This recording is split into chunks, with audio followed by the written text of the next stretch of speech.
Hello and welcome to Stars Reading FC Hall of Fame 2020. Sorry we're a year late, but there were some extenuating circumstances. So let's bring this prestigious event to order with a be loud, be proud and back the boys. And make some noise! Come on you are! Come on you are! So today we're going to induct 25 new people into Stars Reading FC Hall of Fame. As a permanent record, we've produced a commemorative brochure and there'll be full details of all the inductees on the Hall of Fame section of our website at www.star-reading.org/heritage. Going online isn't the only change we're making to the show. We're also going out of date order, and throughout the show we will see half a dozen interviews with some of our star inductees. We'll also include a never-before-seen hat trick recorded on film. Let's begin with a real star, a star in the constellation Perseus. When Star was founded in 2002, we bought the naming rights to a star to honour a player who'd done particularly well just then. And he is our first inductee.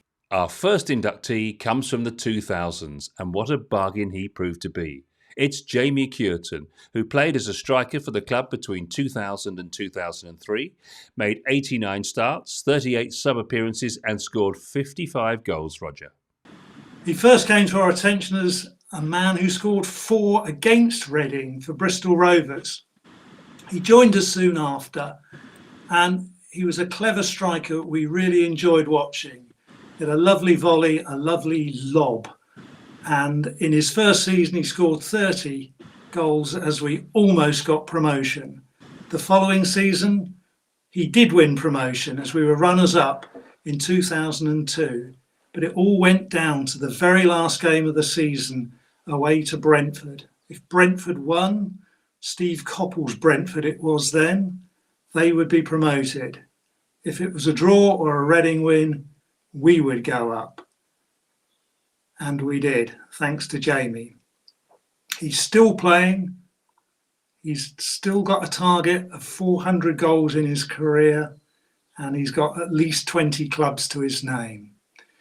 But he looks back with great fondness to that afternoon at Griffin Park with all the blue and white balloons behind the goal and the celebrations after.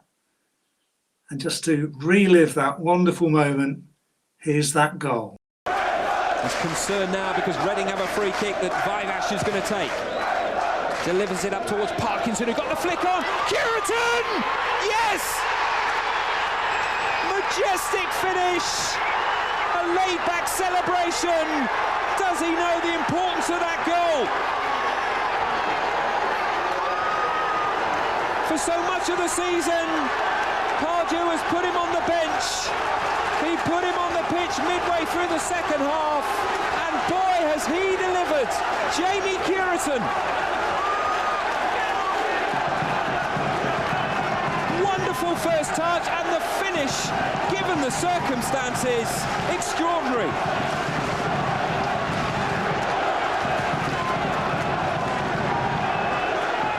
Reading now second in the table, Brentford third. When we wrote this show about a year ago, you were still playing and you were on about your 20th football club. Are you still playing? I am, yeah. I'm now player manager at Enfield in the Essex Senior League. So I left Stortford, played for Hornchurch the back end of last season, and then this season got offered a role playing and coaching. Then the manager left, so I'm now player manager. So yeah, just sort of going into that sort of, I suppose, side of it. I was player manager at Stortford as well, so it's not unusual for me. Right. So yeah, still going along and trying new things. Still enjoying it.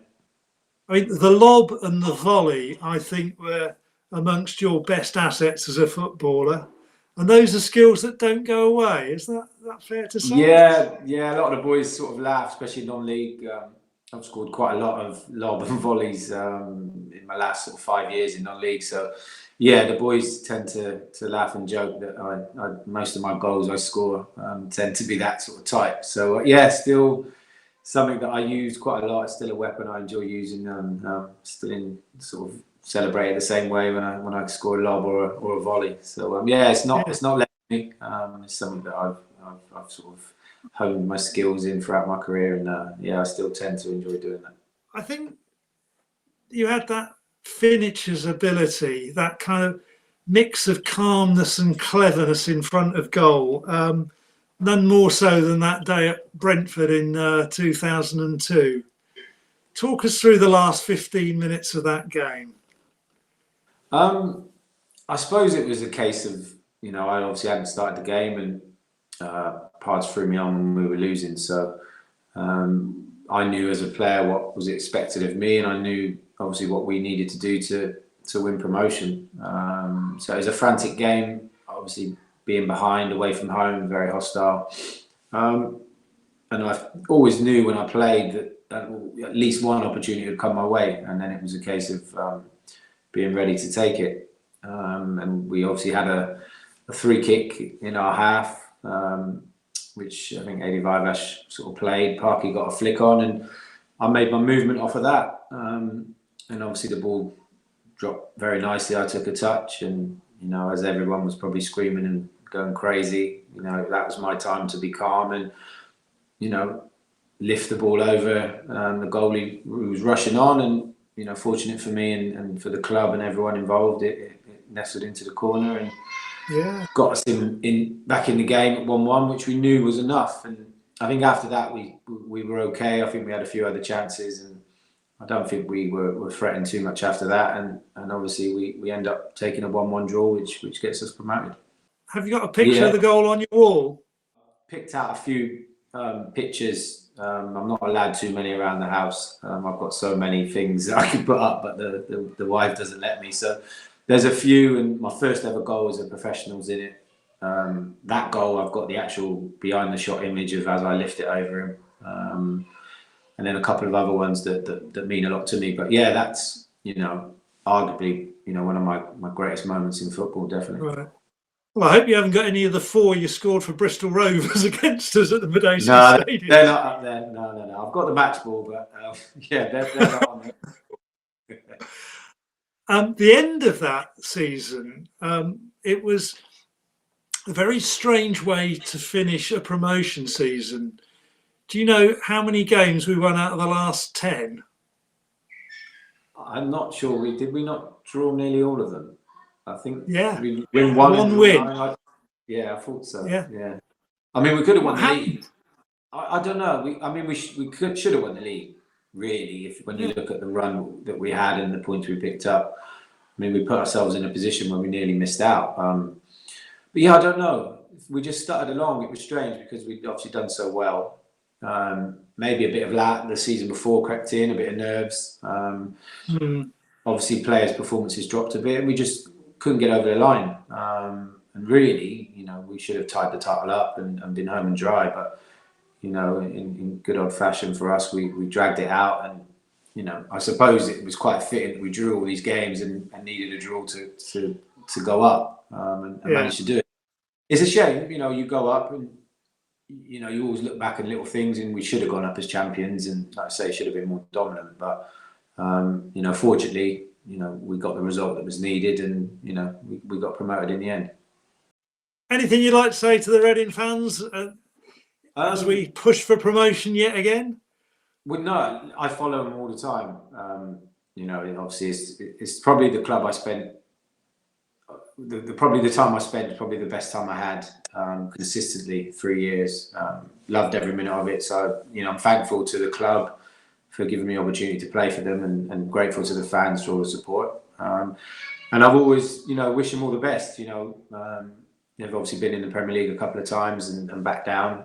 Hopefully they're equipped to go up again, and, fingers crossed they can get back up there. It's a great club. I've got unbelievable memories of it, and, I can't wait to maybe come back and watch a game and cheer them on. But, for me, hopefully they can achieve promotion this year.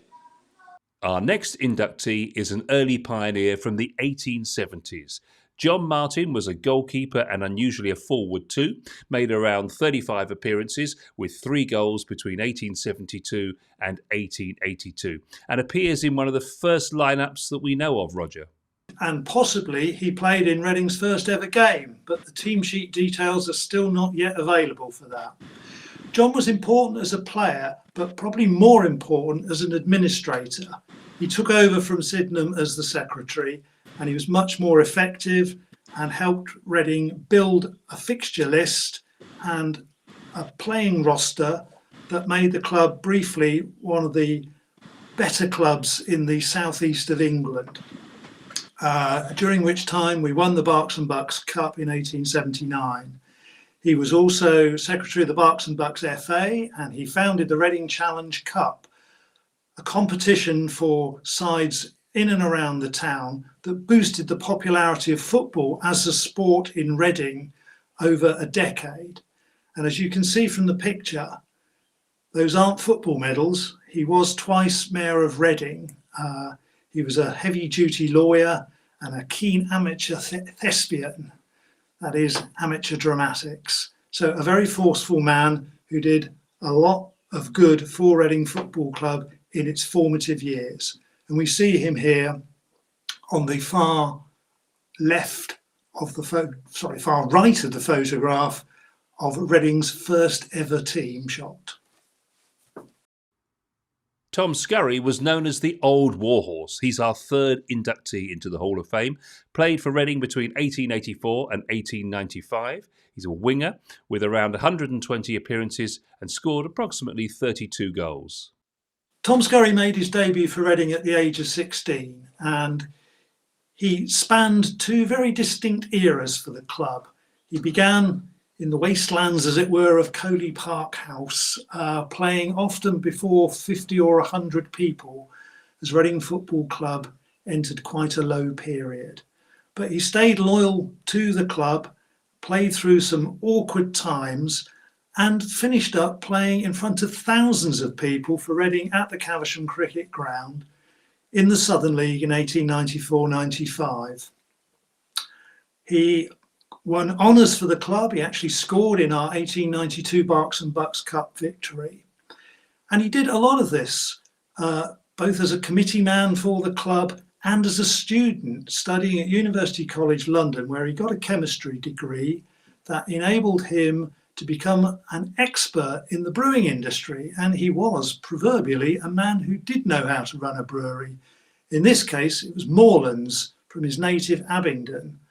And later he became a national figure in the brewing industry and died a very wealthy man. In the 1890s, Henry Hewitt had an amazing goals per game ratio.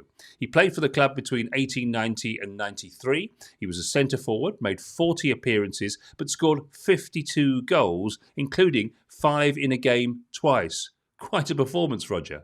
Yeah, Henry Hewitt, a little known name, but a very important name. When he joined the club, signed by Horace Walker in 1890, the club were down in the dumps and didn't attract crowds. And I think Henry Hewitt has a claim to be the first great crowd pleaser. He played in an era where Reading built their crowds from small hundreds up to several thousand. And his play was an important part of that. He was one of those great centre forwards who could do the lot: dribble, shoot, head, played with a great deal of vigour, spicy and full of vigour, the press reports called him. And he was instrumental in winning the Berks and Bucks Cup in 1892. He came from a privileged background, born in colonial India. He was an Oxford graduate, and he was a schoolmaster by profession, a complete amateur, as it were, in football terms. And in his final season with Reading, he moved away to teach at a school in London with disastrous consequences because he missed a vital cup tie away at Swindon. Reading were hoped to win that game, but he missed his train. And the Reading fans went home singing Swindon Town has won today, all through Hewitt being away. Town never had all their own way, for Reading had much the best of play. Tara boom die. Hewitt offered an explanation of his delayed journey from Brockley in southeast London to Paddington, and the belief that having missed the 11:55 train, he could still be of use by catching a 1:30 train, which in fact turned out to be at 1:15, that he'd also missed, having lunched away from the station.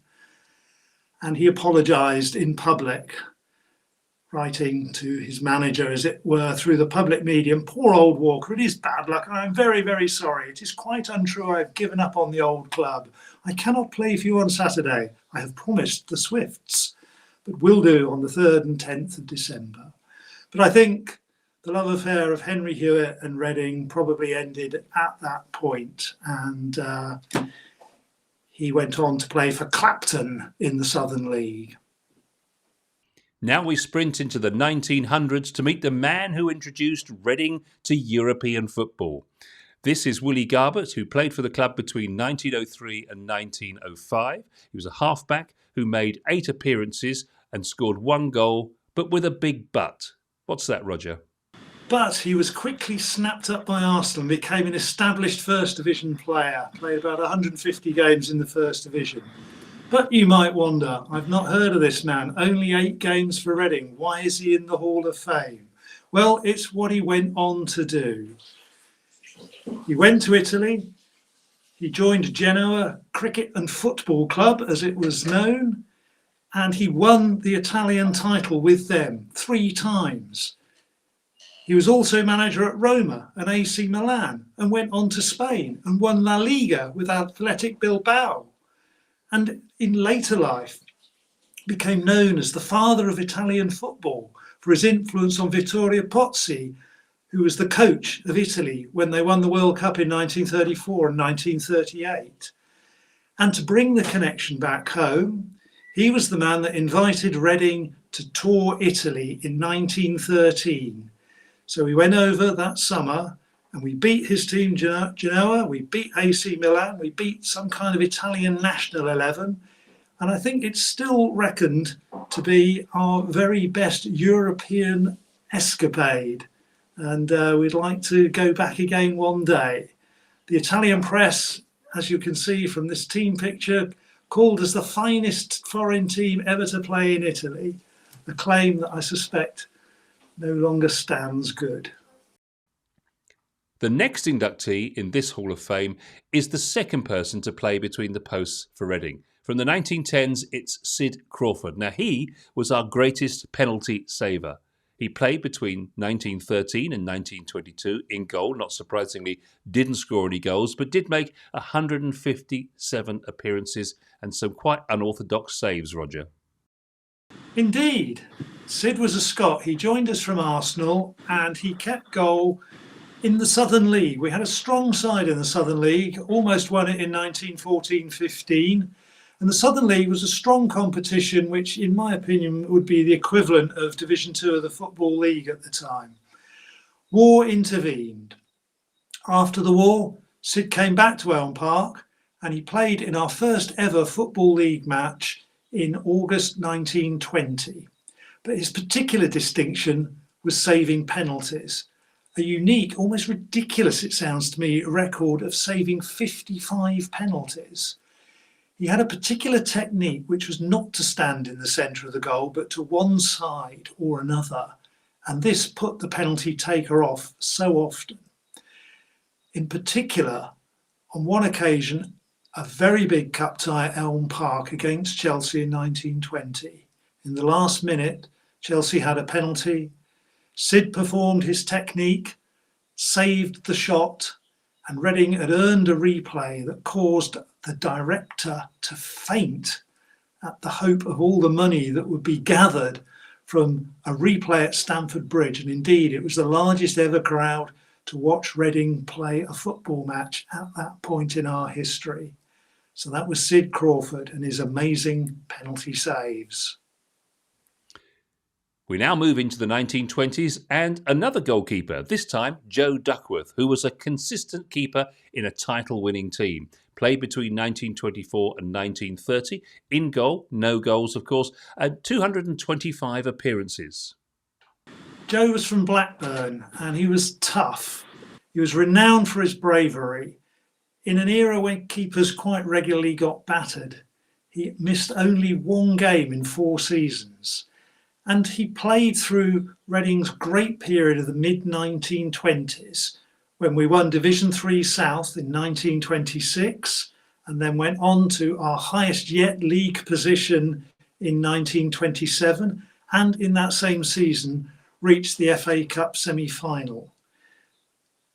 He played every game in that run, and he played later the game of his life in another FA Cup tie in 1929, when we took on the Wednesday, Sheffield Wednesday, as they later were called, and they were champions of England that season, but Reading defeated them 1-0 in a fantastic game in which he made many miraculous saves.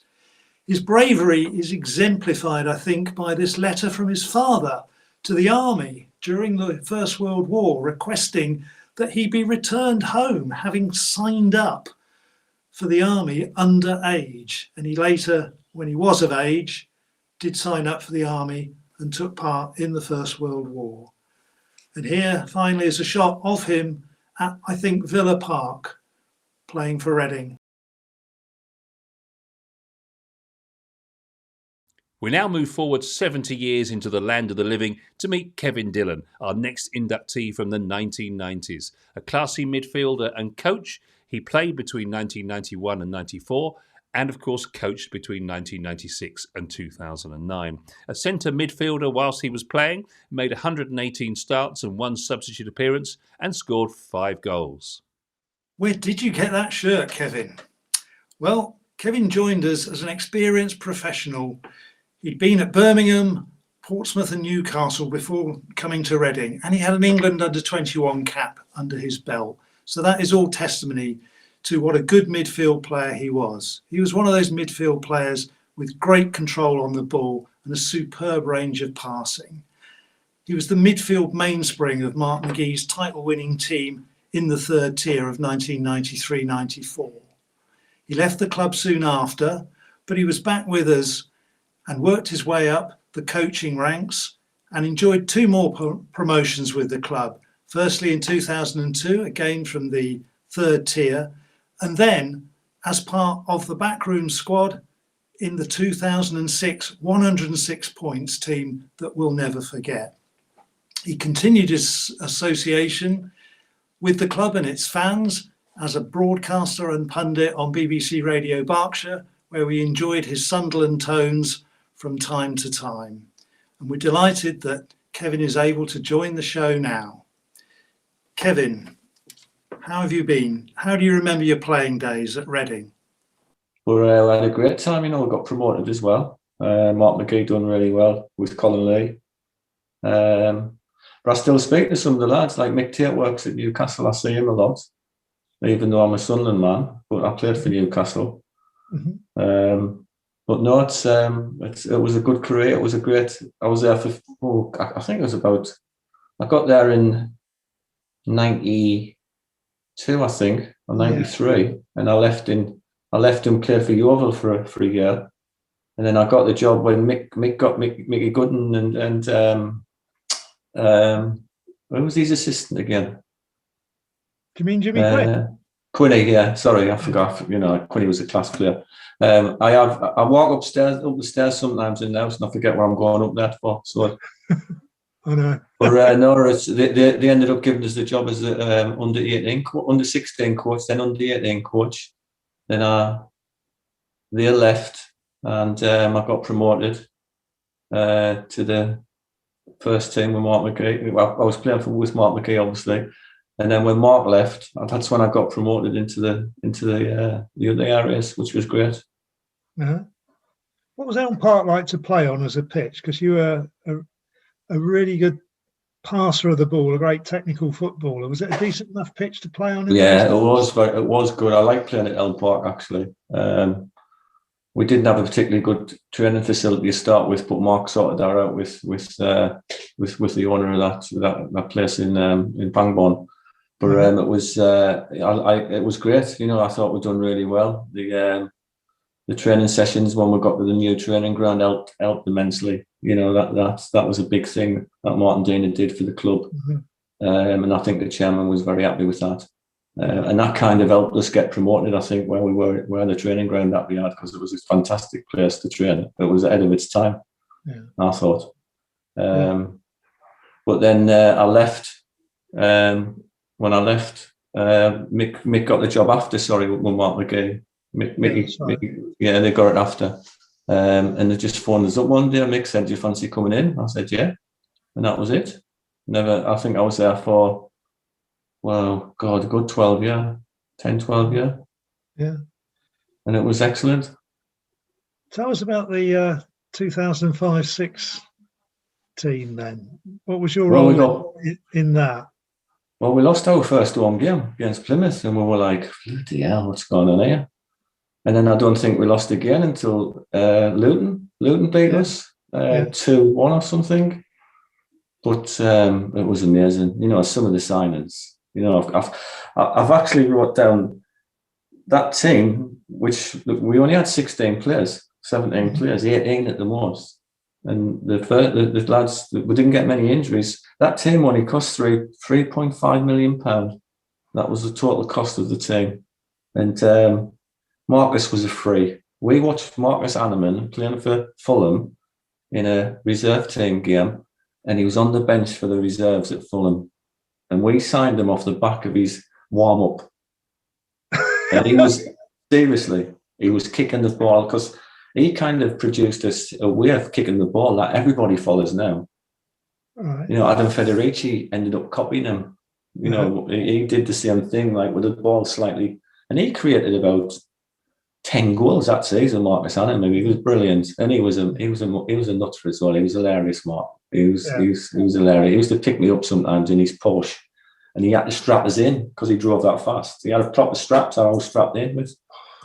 But no, it was a good team. Good team.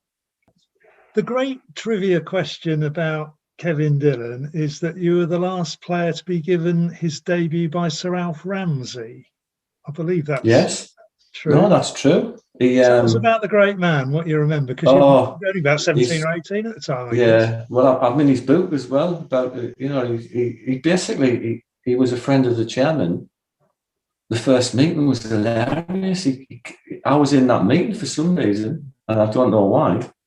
And he just the boys were all a bit panicky, and he said, "Right, don't call me sir, just call me Alf if you want." And that was it. Everybody was laughing. You know, and he didn't. He was on the training ground giving advice. You know, he got into his kit as well. But my debut was against Leicester.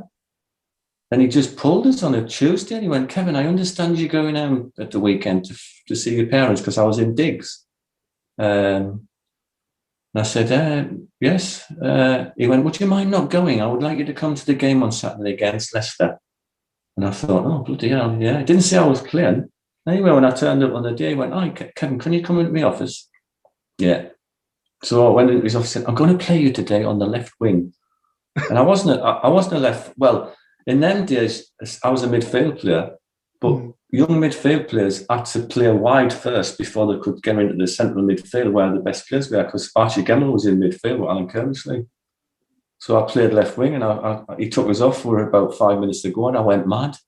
And he went, "Kevin, listen to the crowd when you came on. Listen to the crowd, Kevin. That's why I took you off." He took us off for about 2 minutes to go, and it was spot on, like. But it was brilliant. It was brilliant. Next, we meet the man that scored the goals that won us our first league promotion. Frank Richardson played for the club between 1926 and 1930. He was a forward, but later a youth coach for Reading, and he made 103 appearances, scoring 55 goals. Well, I don't know whether quite when they had transfer deadline day in 1926, but I'm pretty sure they did have it. And so we swooped. We were in the promotion hunt from Division 3 South, and we swooped to buy this experienced professional from Swindon Town, and it paid dividends. He scored 12 in the last 13 matches. We needed to win the last game of the season. He scored 4 in that, as we won 7-1, and clinched our first ever league promotion. So that was a winner's medal for him for Division 3 South. And then the next season, we reached the FA Cup semi-final, and he scored 9 goals in that run. It was quite a long run with a lot of replays. And that run included the first and last goal that a Reading player has ever scored in front of a home crowd of more than 30,000. Frank, after retirement, lived on in the town and coached Reading youth teams in the 1950s and 1960s. We've got a shot here of him scoring against Manchester United. He scored 4 times against them in 3 matches in that cup run, and that was the last time that we actually beat Manchester United in any competition. In the next shot, we see him going in hard on the goalkeeper at Elm Park with a Simmons Brewery advertisement above his head there. And in the final shot, put together by Chris Lee, we see him as he was in 1926 and as he was in 1986 when he came back as the guest of honour when Reading again won the 3rd Division title 60 years after he himself had been at Elm Park scoring all those winning goals. So it was a great occasion to see him salute Trevor Senior and all the people of 1986 who won that title, and we hadn't won that title in the intervening 60 years. Frank Richardson. Into the 1930s for our next inductee, Albert Hayhurst was a tough record-making centre-half who played for the club between 1933 and 1939, centre-half and captain too, who scored 12 goals from 247 appearances. If you think this dour-looking fellow was a Yorkshireman, you'd be quite right. Albert Hayhurst came late to the professional game, but made up for it. Joined Reading at the age of 28. He was a key man in our defence as we set a new Football League record, going 55 home matches unbeaten, a record that stood until 1967. It was very difficult to get out of Division 3 South in the 1930s. There was only 1 promotion place on offer and no playoffs. Reading sadly finished 2nd, 3rd, 4th, 6th, but never quite made it back into Division 2. We did have 1 piece of silverware for Albert to lift, however, and that was the Division 3 South Cup, which we won in 1938, and because it was never played for again due to the outbreak of the Second World War, is still a trophy in the club's possession. Albert was also a first-class cricketer for Warwickshire, but one of his greatest sporting highlights was playing against Arsenal in 1935, where he marked Ted Drake, who was the England centre-forward at the time, out of the game. Reading sadly lost 1-0, however. Into the 1940s to meet Gordon Bryce, our next inductee in the Hall of Fame, who holds the record for the most consecutive games. Played for the club between 1948 and 1952 in the centre-half position, scored 10 goals from 210 appearances. We were able to invest in a few players after the Second World War, and Gordon Bryce was one of those. He was signed from Wolves for a large fee, and he was a very strong centre-half, but he also did play at centre-forward a few times in place of Ronnie Blackman, amazingly. And he was a mainstay of the really popular team, regularly watched by 20,000 people, that played for Reading between 1949 and 1952, and yet again just failed to get promoted from Division 3 South, runners up twice and 3rd once. During his time at Reading, he set a new record for consecutive league appearances of 148, which has since been surpassed. And he too was a first-class cricketer, playing 75 times for Northamptonshire. He also, on account of his all-round sportsmanship and sporting prowess, was able to open a sports shop in Reading with another Hall of Fame inductee, Maurice Edelstedt. And here's their shop in Reading. Next, we meet a local boy who made 180 appearances for Reading during the 1940s and 50s. Stan Wicks was a player between 1946 and 1954, played as a defender, scoring 1 goal in those 180 appearances. Stan is a very local boy, born in Reading from a well-known local sporting family, and I believe some of their members still follow the club today. Stan started at left back and then moved to centre half after Gordon Bryce left the club. He was twice a runner-up in Division 3 South, and he was good enough to get an England B cap whilst at Reading. So his career was promising, and he moved to Chelsea for a large fee to join Ted Drake, and he played there alongside Roy Bentley, later to manage Reading, and in 1955 helped Chelsea win the league for the first time. Now we've got a shot here of him playing at Elm Park. Well, we assume that's him over there in the left back position in front of the South Bank, because players in those days did stick very firmly to their positions. So that is Stan Wicks, who played in a very popular Reading side for 6 years before moving on to Chelsea to win league honour. Ray Reeves was our penalty king during the 1950s. Despite being a defender, he scored 32 goals in 317 appearances from 1947 to 1961. He was also club captain. Roger. Ray was virtually a one-club man. He did play for Brentford later in his career, but he was Reading born and worked his way up through the ground staff to have a very long career for the Biscuit men. He picked up an England Youth International cap on the way, and his claim to fame in particular was his fierce left foot. He took penalties, he took free kicks. He was nicknamed Bomber, as many players were in that era after the Second World War. And his record of 22 successful spot kicks for the club still stands today.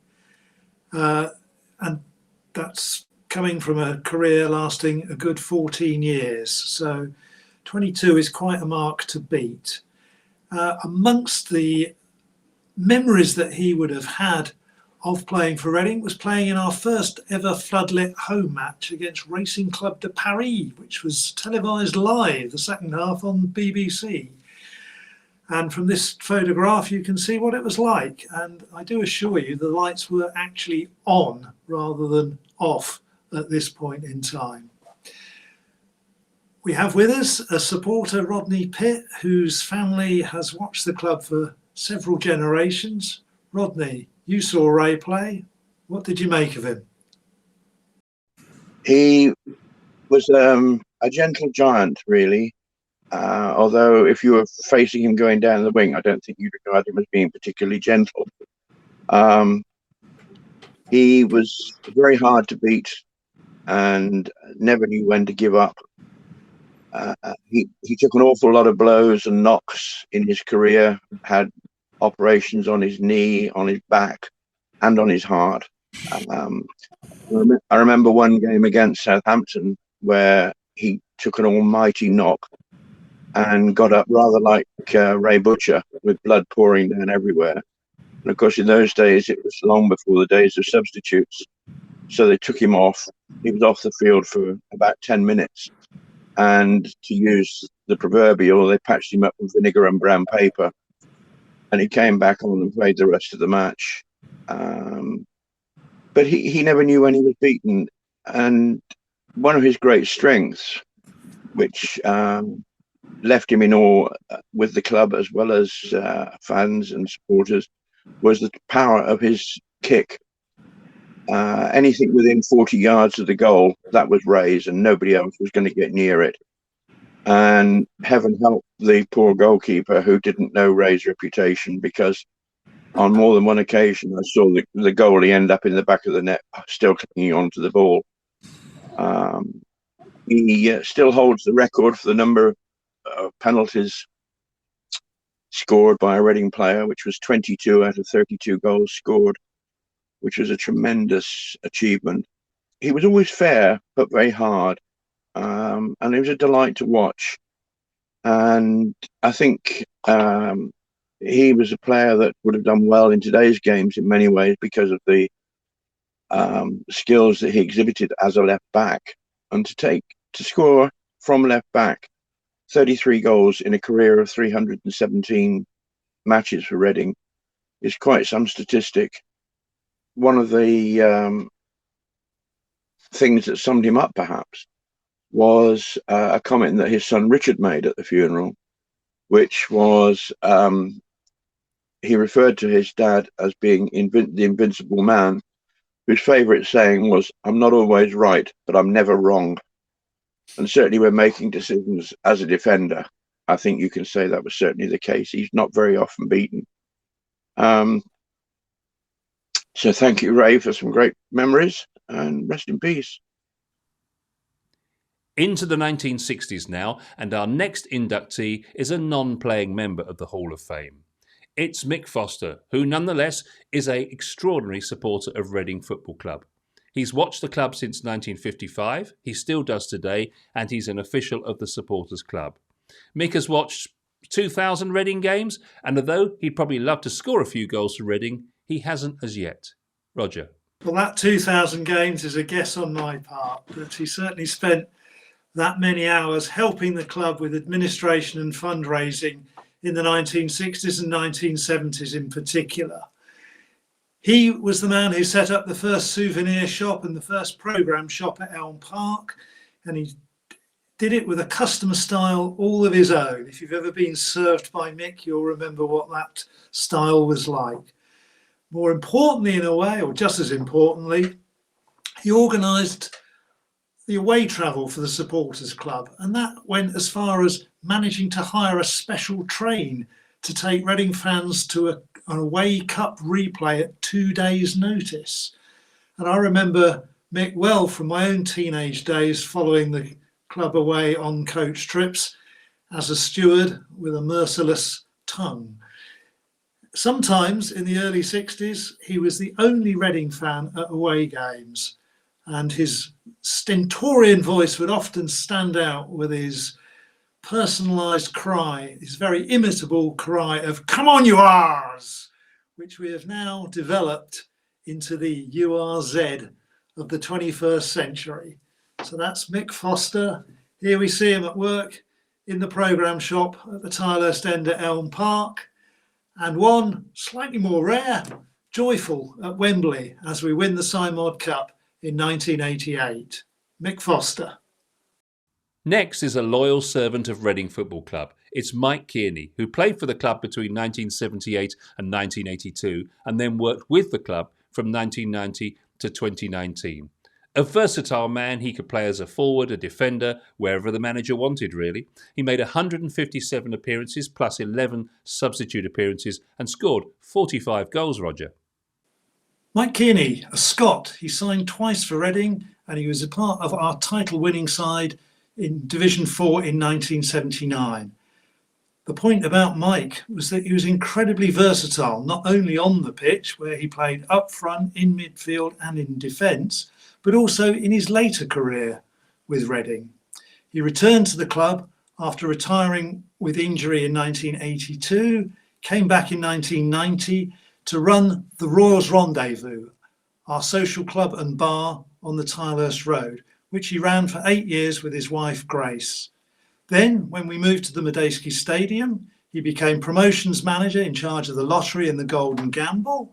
And after that, the facilities manager at our new training ground in Hogwood. So one of the most versatile and all-round careers of anybody who ever pulled on the Reading shirt. It's great to have Mike here today and to talk about, first of all, I'd like to talk about the team that you played in 1978-79. I remember it well. I thought it was a very good footballing side to be playing at that particular level. I suppose you could say that. Whether we all thought that, even though we won it, I don't know. But we won it, and I do remember having chats with one or two of the lads at the time, thinking, you know, how did we really win it? Because we never really thought we were that good. But obviously, we must have been good enough to win it in the end. But it's there's some good teams even at that level back then as well. So it was an achievement, all right. Yeah. Yeah. But there were a lot of good. I mean, you had to fight hard for a place in the forward line, I think, in that team. Well, our squad, if you look at the picture in the background, I think there's maybe 14 to 15 regular players, and that was it, really. One or two on the fringe. Didn't have big squads, obviously, like you have nowadays. You don't have the financial backing to all big squads at any level, actually. Didn't have massive squads like they have nowadays. But I was just quite happy to play. If Morris Evans he obviously signed me 3 times. I just played where he wanted me to play. If you asked me to play up front, I'd play up front. If you asked me to play at the back, I was just as happy playing there. I don't know what the fans thought of my positions, but I was quite happy to play in them. Were you always a forward in your head as opposed to a defender? Aye, okay, yeah, definitely, yeah. Right. But in saying that, it's I mean, the satisfaction you get from scoring is phenomenal, you know. But equally, the satisfaction when you play the back, if you've kept a clean sheet or you've managed to win, it's nearly as good, you know. I enjoyed playing both positions, to be honest. I thoroughly enjoyed both. Some people thought I was equally bad in both, but I tried my best, you know. One of the other games that season that you played in was against Southampton in the League Cup. Yeah. Completely sold out Elm Park, I think over 25,000 there. And it was a fantastic game, which we drew 0-0 and could have won. I do, funnily enough, because the funny thing about it, we were friends with a local Catholic priest in the Church English Martyrs, just at the back of Elm Park there. Anyway, I managed to get them, and they had a few priests from Southampton. I got about 15 tickets, I think. And they were all, when you come up the steps at Elm Park onto the pitch, they were all sitting in the front row of the stand, all watching. It was quite funny with their dog collars on and stuff. Yeah, I mean, Southampton were a terrific side then. I mean, they were a way better side than us, really. So we done well to take them to 2 games, really. And then after you retired, you became mine host at the Royals Rendezvous. And I think a lot of fans from that era remember a lot of good afternoons and evenings before and after matches there. How late did they stay when we won at home? They were long, long nights, I can assure you. I think the Rendezvous, it was certainly probably a highlight for us, the way it evolved and turned out. It was a tremendous day on a match day, tremendous place. It was open right throughout the week, if I remember rightly, in the evenings. It was 7 days and nights a week, that's it, yeah. Ooh. Yeah, it was full on. It was a full on operation, yeah. And in the upstairs, did you have the best hospitality that Reading football could offer in the 1990s? Oh, easily, yeah. It was all down to me, of course. It was nothing to do with my wife, Grace, and the staff. It was all led by me, you know. I'm joking, of course. But it took a lot of hard work from both of us, and we had a lot of good staff over the years, and tremendous amount of good customers as well. It was brilliant place it was. Our next inductee won promotion with Reading 3 times. Gary Peters played for the club twice, between 1975 and 79, and then again between 1985 and 88. A defender with 12 goals to his name, he made 277 starts and 17 substitute appearances. Gary signed from non-league Guildford City in 1975. He was a strong attacking right back to start with, but he did play elsewhere in centre of defence and once or twice up front. And he was an incredibly successful footballer. He won promotion in his debut season in 1975-6, the first time we won promotion for 50 years. We were back in Division 4 for 1978-9, and he helped us win the title that year, as well as getting into the PFA Divisional Awards team. That earned him a move to Fulham. He later played for Wimbledon. He won promotion with both of those clubs, racking up a total of 6 promotions to his name. in all, and his last promotion came back at Elm Park. He returned to us more as a squad player in 1985-86, but injuries made him play a fuller part than he might have expected, and he was still with us to make a cameo appearance as a substitute in the 1988 Simod Cup final. He was also part of that record-breaking defence in front of Steve Death that kept the opponents out for over 1,100 minutes in 1979. We've got a picture of Gary here about to travel away from home somewhere in the mid-70s, Division 4, ready to go up north, no doubt, and sitting alongside a fellow Hall of Famer, Steve Hetsky, there on the right-hand side of the picture. Our next inductee won 3 promotions with Reading.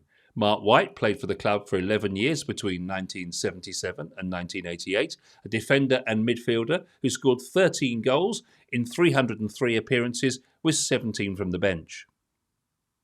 Mark joined as a trialist from Sheffield United. His first position was left back, and he brought with him a cultured left foot. Nobody ever seems to have a cultured right foot, but Mark used his left foot as an expert free kick taker, a great defender, and later a great midfield tackler. His 3 promotions were from Division 4 with the title in 1979, again as a third place finish in 1984, and the 3rd Division title in 1986.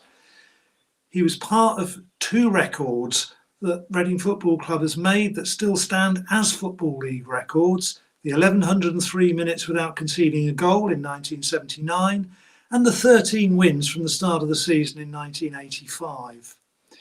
He battled against serious injuries later in his career, and that experience may have led him to a post-football career existence as a physiotherapist based locally. We've got a shot here of him scoring the last 4th Division home goal we've ever scored, and we hope that we ever will score. He's not in the picture, but the goalkeeper grovelling on the ground there looking for the ball in the back of the net is Nigel Adkins, who later became Reading manager. And the final shot here is of 3 Hall of Famers celebrating in 1979 that 4th Division title win. From left to right, Steve Hetsky, Mark White and Steve Death. The next entrant into the Reading Hall of Fame is our most honoured local boy. Neil Webb played for the club between 1979 and 1982 in a forward or midfield role. He scored 22 goals in 72 starts and 9 substitute appearances. Neil Webb is the most successful Reading-born and Reading-raised footballer. Both his mother and his father worked for the football club in the 1960s. His father, Dougie Webb, was an inside forward of that era. Neil came through our youth scheme, and he was capped 10 times for England youth whilst at Elm Park. He became our youngest ever goal scorer. He was an attacking midfield player, playing both midfield and attack. He managed to become top scorer in 1981-82. Sadly, it was an era when Reading Football Club had very little money. We were rather cash strapped, and Neil left for Portsmouth. It was a shame to lose him so early in his career, but he went on to have a fabulous career, winning major honours with Nottingham Forest, with Manchester United, and 26 England caps, becoming the 1,000th player to represent England. We see here him as a young apprentice running past the 4th Division trophy in 1979, and a later shot of him delightedly scoring at the Tilehurst End against Swindon Town. It's a kind of spot the goalkeeper picture, this one. Next into the Hall of Fame is Reading's all-time top goal scorer. Trevor Senior played for the club between 1983 and 1988, and then again between 1989 and 92.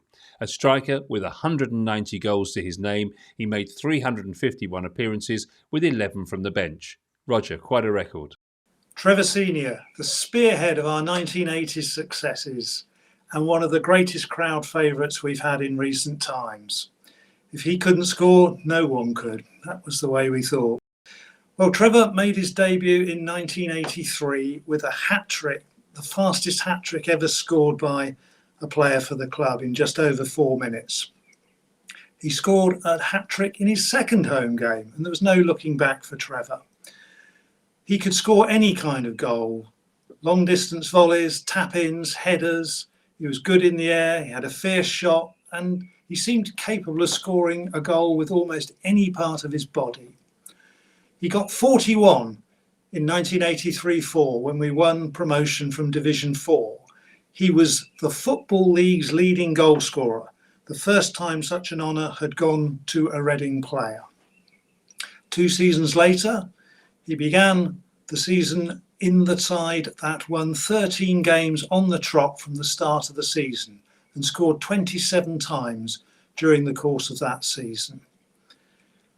He played 1 season for us in the second division before moving on to First Division Watford, and then played at Middlesbrough before returning to Reading for another 3 or 4 seasons, during which time he managed a total of 4 appearances as an emergency goalkeeper without ever letting in a goal.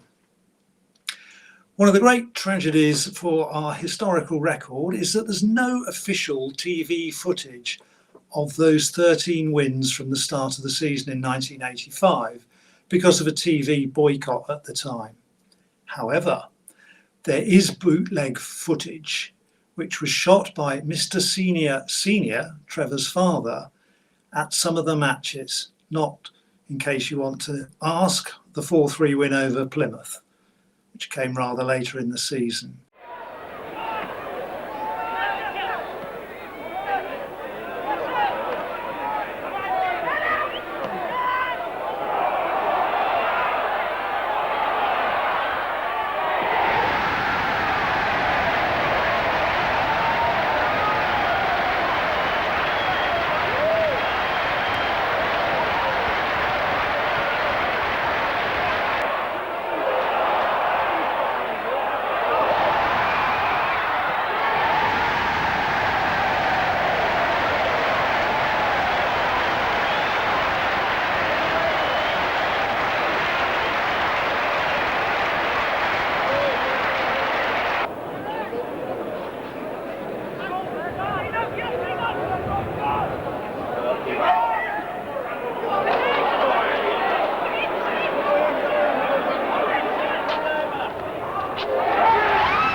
We're absolutely delighted that Trevor can be with us now.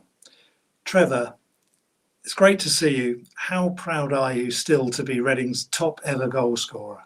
First of all, thanks for inviting me on today, and obviously it's an honour to be chosen for the award. And in answer to your question, yeah, I'm very proud to be the Reading's top goal scorer. It's something that's sort of at the back of my mind I don't gloat about it, but it's a real proud moment.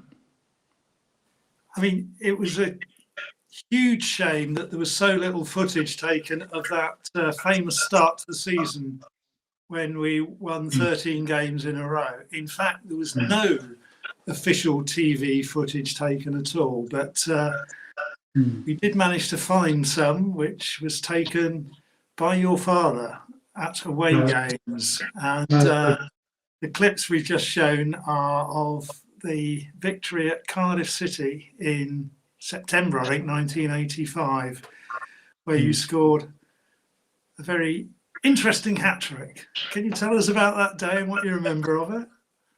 Yeah, I can remember scoring the hat-trick. I can't remember if the score was 3-1 or 3-0, but I remember after the game, we tried to get the match ball, because sort of that's the way things are. You get the match ball if you score a hat-trick.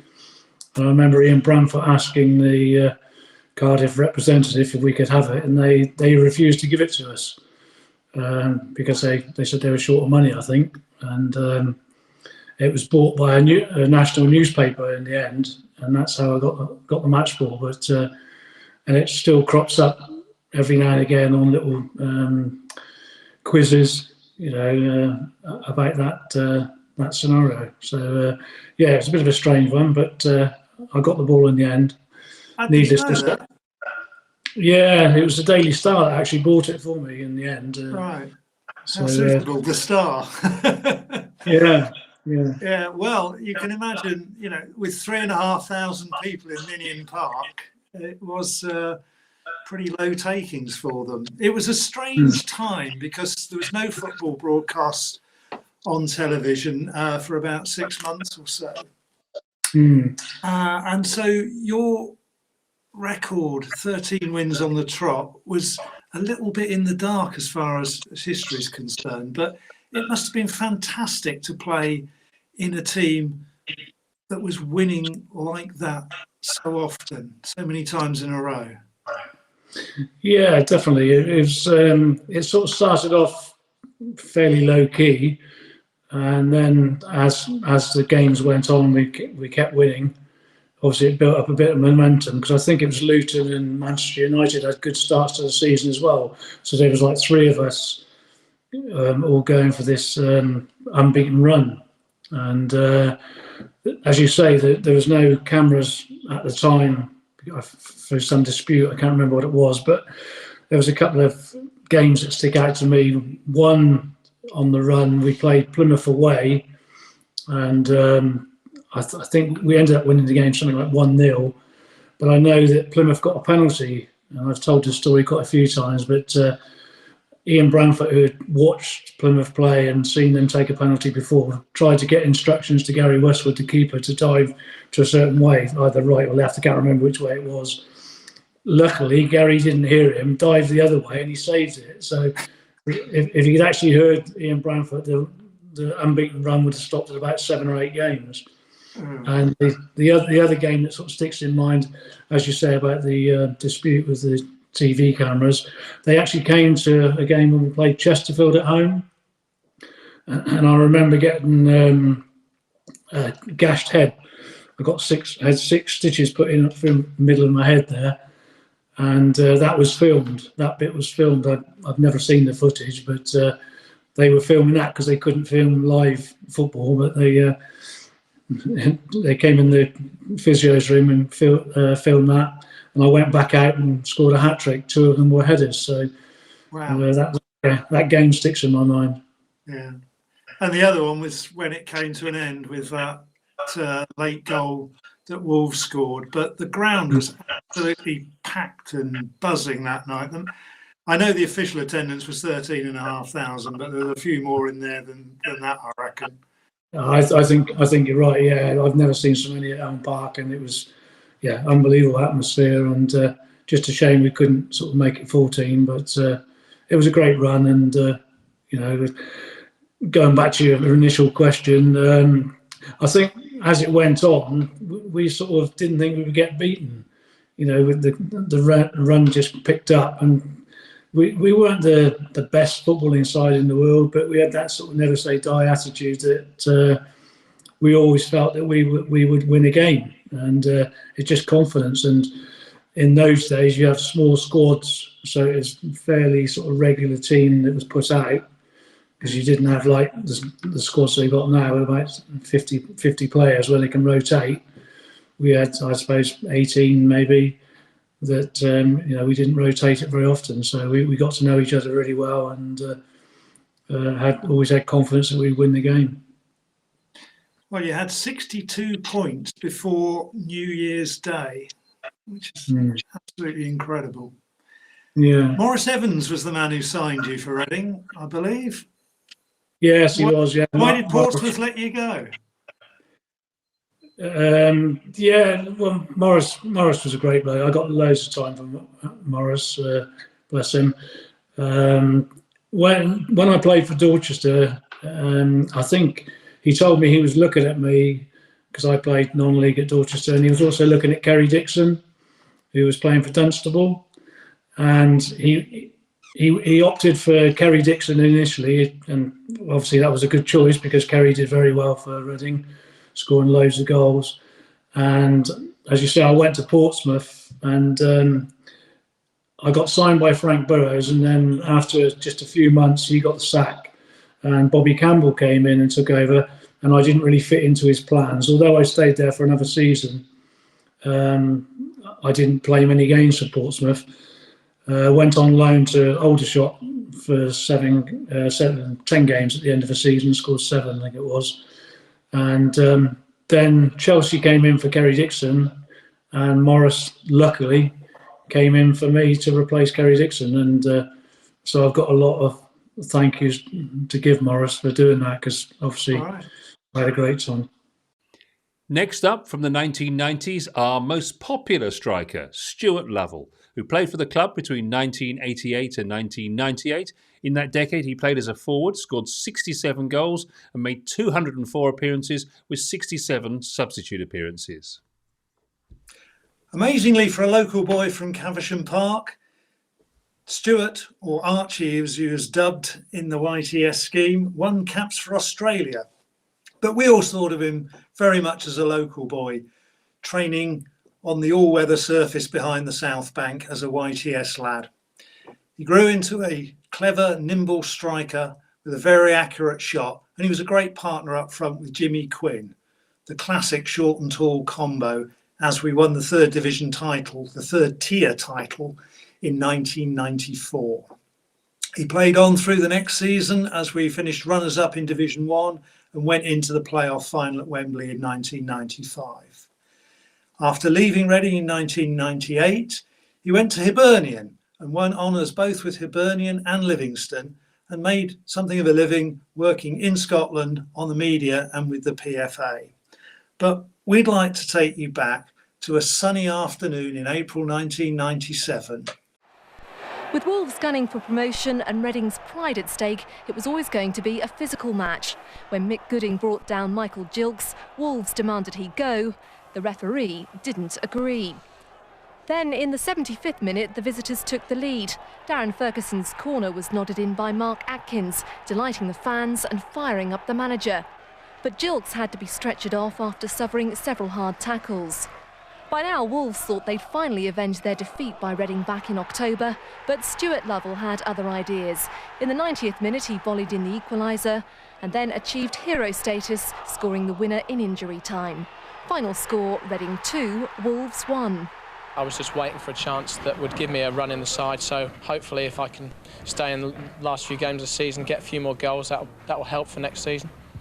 We welcome Stuart Lovell. It's great to see you, Stuart, and I remember that 1993-4 season as one of the best and most enjoyable I ever watched at Elm Park, in a very traditional Elm Park setting.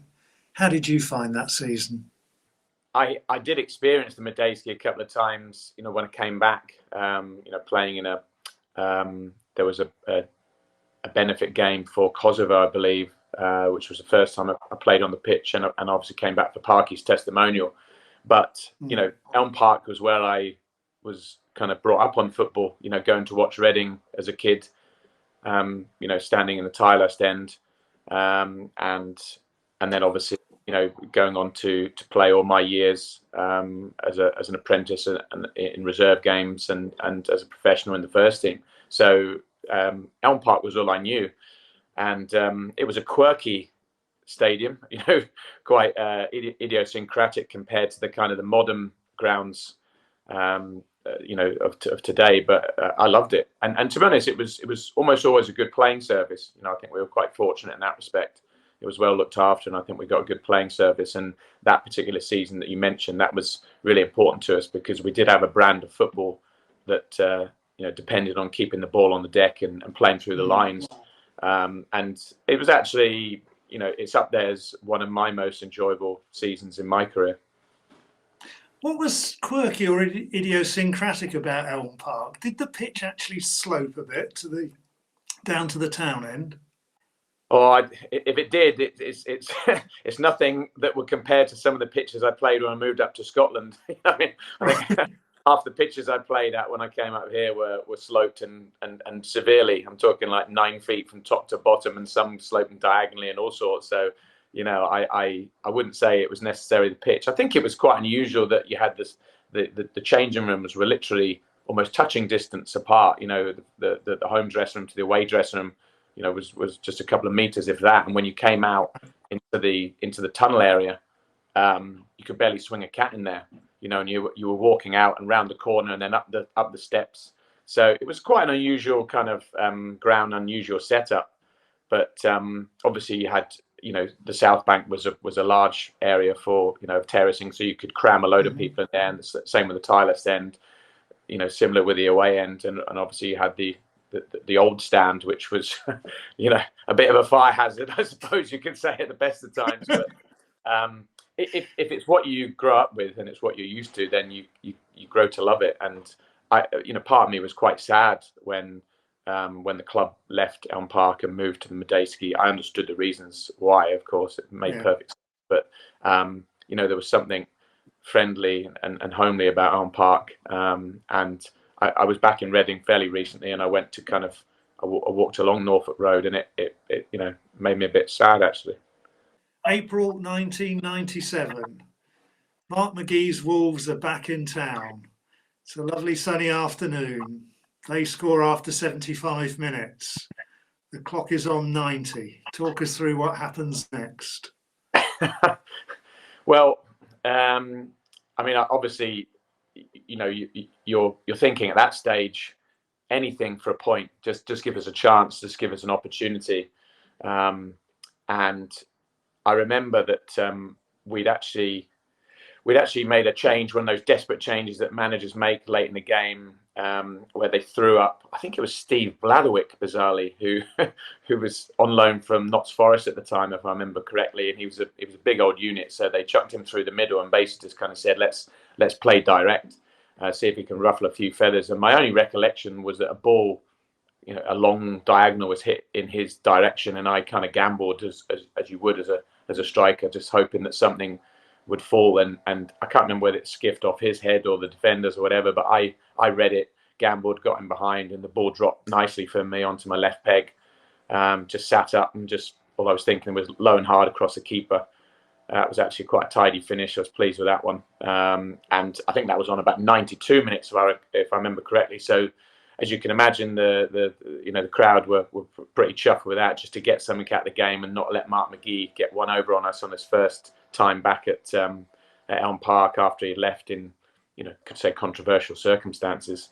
And then, you know, the clock just kept ticking on, and I wasn't really imagining that we'd get another chance, but a ball got crossed in from the left, and I hit a volley which I didn't really catch, and it deflected off one of their centre halves and came back to me onto my right foot, and I really didn't catch it that sweetly, to tell you the truth. I just kind of got a contact and thought, hit it on target and see what happens. And it was, you know, if I'm honest, it was a bit of a trundler. I thought the keeper was pretty generous letting that one through his fingertips. But you take any goal at any stage if it's going to get you any kind of points. But that was an extraordinary turnaround, you know, to be able to get 2 goals so late and get the 3 points. And to be honest, that's probably the most vociferous I ever saw the crowd at Elm Park in a game that I played in personally.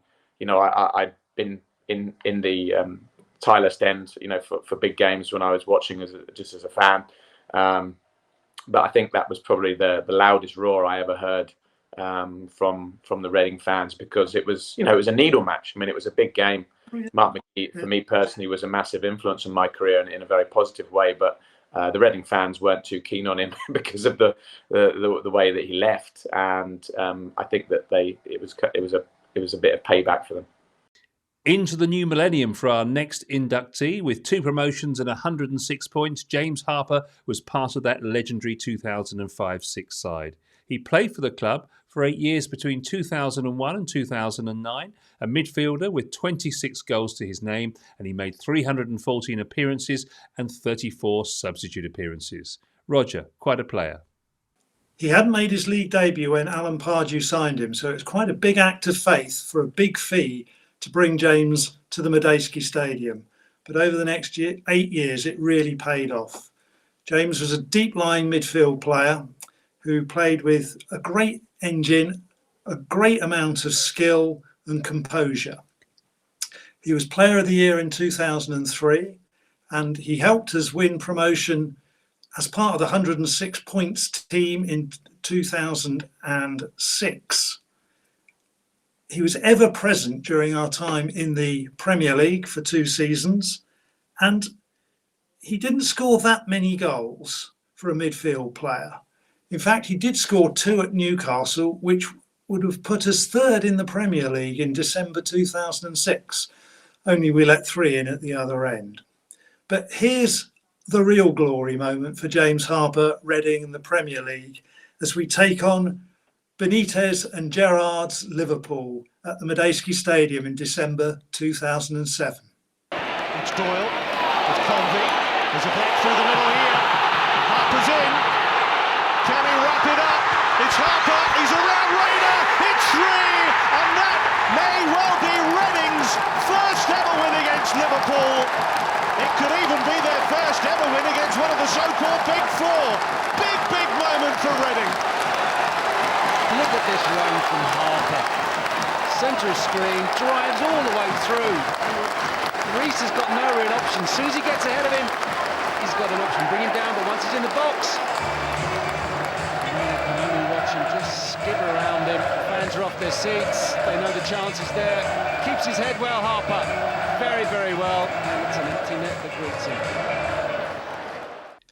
Next up in the Hall of Fame is Steve Sidwell, a dynamic presence in that 106 team. Played for the club between 2003 and 2007, made 182 appearances with 5 from the bench, scored 30 goals from midfield. Well, if you can't have Huntley without Palmers, you can't have Harper without Sidwell. So here's Steve Sidwell, who, like James Harper, came from Arsenal. Steve came a couple of years later with an England under-21 cap under his belt, and in face of stiff competition from Brentford and Brighton, where he'd been on loan and both of whom wanted to sign him. But we did, and it was brilliant for us because he was a real driving force in midfield, a real mainspring of that team. So well respected amongst his fellow professionals that he was twice named in the PFA Divisional Team of the Year in 2005 and 2006. But the real claim to fame, and on which he built the rest of his career, was being a member of the 106 team that won the Football League in 2006 and finished 8th in the Premier League in 2007. After leaving Reading, he joined Chelsea and played in total for another 4 Premier League clubs. But we'd like to remember his spirit and his style and his goals with this video clip from 2007, announced on Match of the Day by Gary Lineker, as the first time Reading had beaten Aston Villa since the Titanic went down.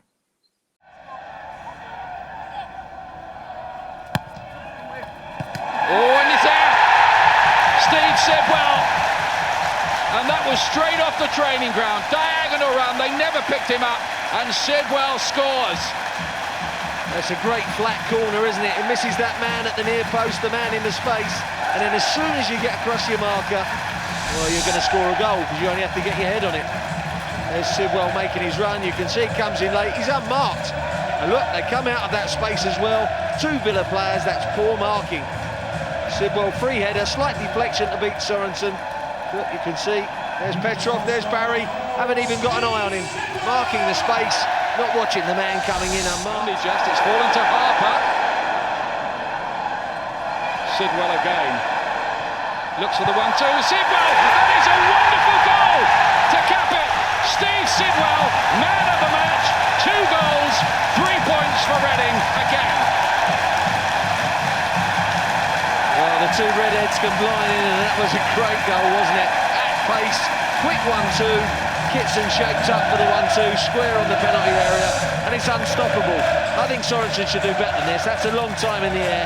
Should be catching that, but I think he's aware that Sidwell clattered him earlier. Here you see Sidwell gets the ball, receives it here, goes at pace, and once he receives that second ball, well, you can't turn and get after him. It's a great finish. There you go. Just pass it in, play a move, can't stop it, and a lovely finish to boot as well, as he just slides it in the corner. Our next inductee into the Hall of Fame has been a lifetime fan since the 1950s. Colin Bishop is an utterly committed supporter. He's the secretary of the Reading Football Supporters Club for years, a star board member for years, and he's a travel organiser since 2001. Roger, a real servant for the club. And the Supporters Club. Often football support runs in the family, and never more so than with the Bishops. Colin's parents were supporters of the club, and he's transmitted that support down the generations. And he's worked in so many aspects of the club's life that his DNA is almost literally in the club. In the 1980s, he was a member of our all-conquering national champion supporters club quiz team. With his wife, Melanie, he's worked tirelessly for the benefit of supporters, particularly travelling away from home. His son has been employed by the club, not only in the ticket office, but has now moved on to be the kit man and fulfilled one of Colin's great ambitions of having one of his progeny as part of the team photograph. And his daughter sells Golden Gamble tickets around the ground. By trade, Colin's an electrician, and he's helped to maintain the Elm Park floodlights and to work on the electrics in the building of the Medeski Stadium. Here's a couple of pictures of Colin up the floodlight towers at Elm Park as a young man and as a middle-aged man, shall we say, repairing the tea hut on the Tilehurst end.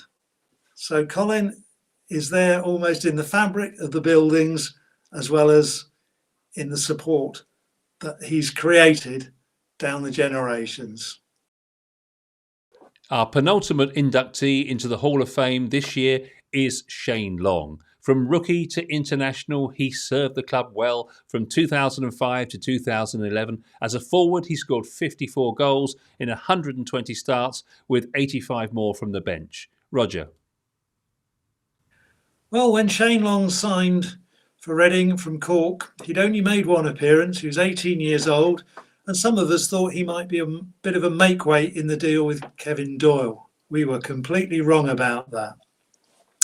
Shane came off the bench to help preserve our unbeaten run in the 2005-06 season, scoring a very late-headed goal at Derby County. There was an immense positivity about Shane Long on the pitch. He's strong, he's fast, he's energetic, he could leap well, he could strike a ball well, and that energy may have come from Gaelic football, who knows? It's a good heritage, and he was the only player that we know of to play both association football and Gaelic football at Croke Park, Dublin. His career with Reading continued until the 2010-11 season, his best season in terms of goals with a 21-goal haul as we reached the playoff final. Sadly, we lost that afternoon and Shane moved on to the Premier League to play with West Bromwich Albion and played continually in the Premier League until just recently when he signed for Bournemouth. He's had a fabulous career, including captaining his own country, Ireland, and scoring against many of the great international sides in the world and at many of the great venues, football venues around the world. One we'll particularly remember is Shane Long scoring the winner at the Cop End at Anfield to put Liverpool out of the FA Cup. And we've added a couple more goals, 2 more against Aston Villa in the FA Cup, that show the versatility and the range of his goal-scoring talents for Reading. Gunnarsson. Oh, he beats 2. And it's a good cross. There's Long! And Reading lead. 100 minutes played at Anfield. And a close range finish from Shane Long. And could we be on our way to another sensational result in the FA Cup third round? Deflection off Richard Dunn. Howard's corner. Mills is up from the back. Oh, and it's there! It's Shane Long! The man who got the winner at Anfield against Liverpool in the third round scores against another Premier League club here.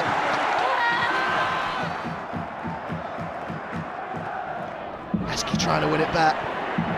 And they've released Kebe here down the right-hand side. Look at the pace. And he's pulled it back brilliantly. Oh, that's a lovely goal. You have to give them credit. What a well-worked counter-attacking goal. And Shane Long has his second of the afternoon.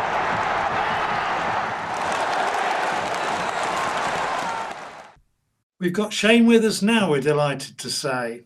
Shane, that 2005-06 season as a teenager must have been a fantastic introduction to professional football.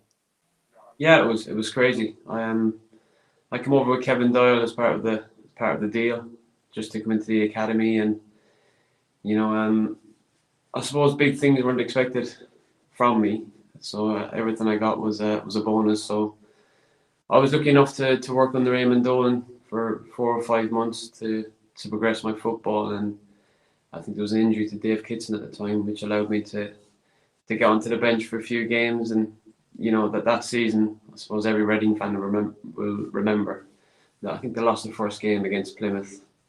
I remember travelling back on the bus hearing that we'd lost our first game, but I didn't think we lost another one since. 106 points that season. I was part of the second half of it, and it was a surreal start to football in England.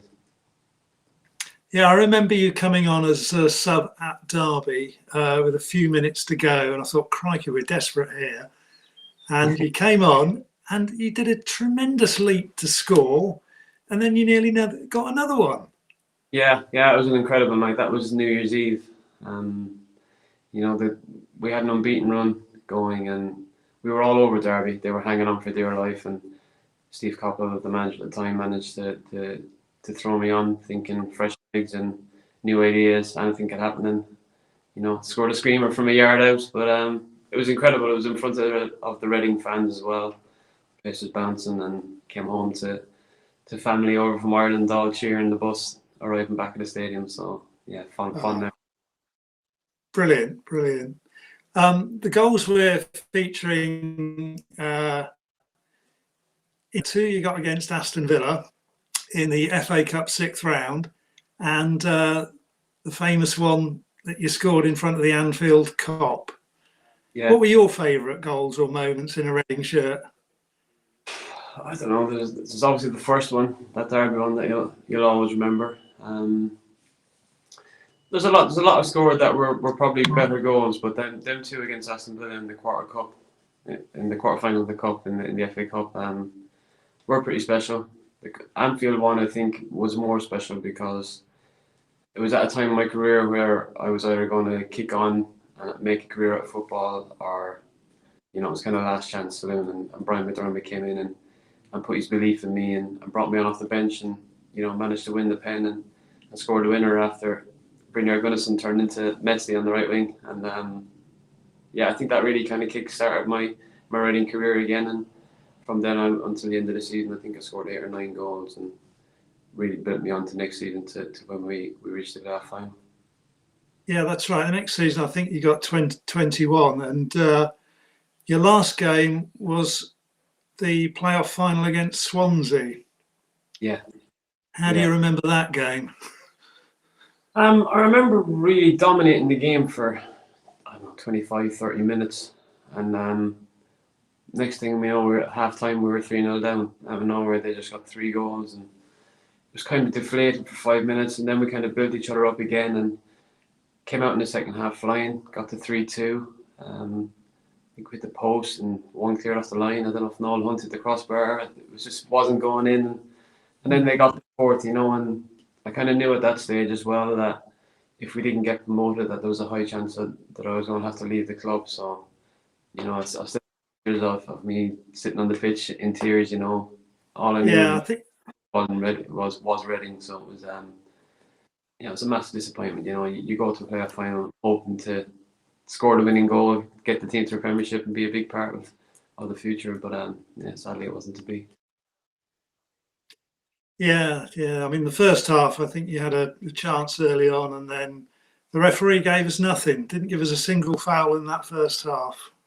Which I find amazing. But the penalty. There you go. There as well. It was everything just seemed to go against us that day. But I think Reading fans can remember the start of that second half, the first 25-30 minutes when we really got back into the game and it looked like it was going to go our way. But it just wasn't our day. Yeah, tremendous. That was a tremendous roar, and that was. You've played at Wembley more often than that once, and I think I'm right in saying you've scored against England, against Germany, and against Brazil. Is that right? I don't know about Brazil. Maybe. I scored against Germany and Ireland, but I scored against England at Wembley. Yeah. And you've never scored against Reading, though. I've never scored. I don't know if I keep it that way. I think I played against Reading, to be honest. I've always, every club I've been at, I've missed a game. I remember West Brom had him in the cup. I was injured. Obviously now I'm on loan at Bournemouth and managed to miss the 2 games. But praying that we don't meet in the playoffs. And presumably you've still got members of the family who keep an eye out for the club as well.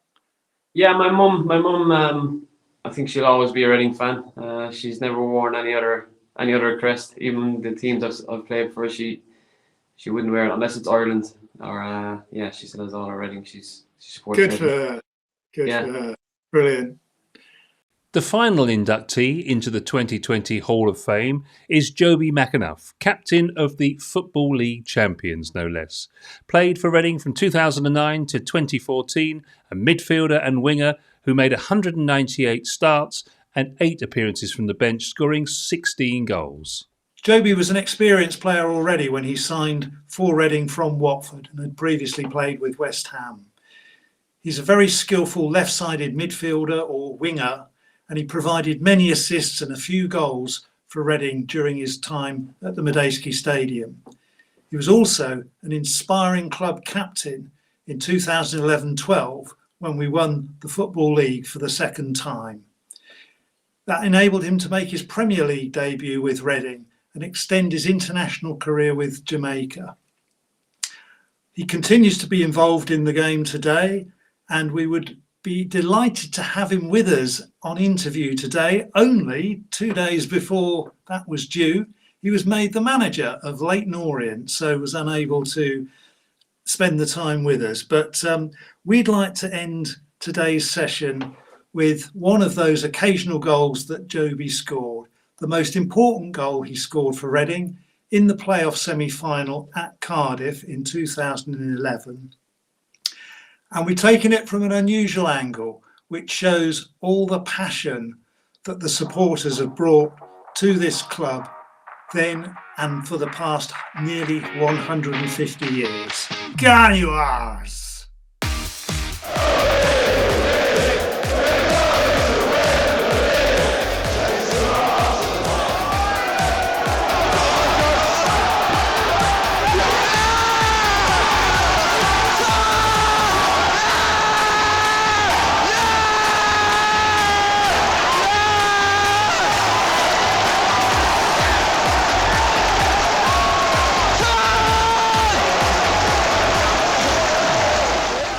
And that's it. That's the Hall of Fame for 2020.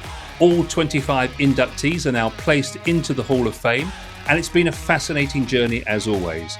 And it's great, Roger, to see all those people in the Hall of Fame recognised for their talent and their dedication.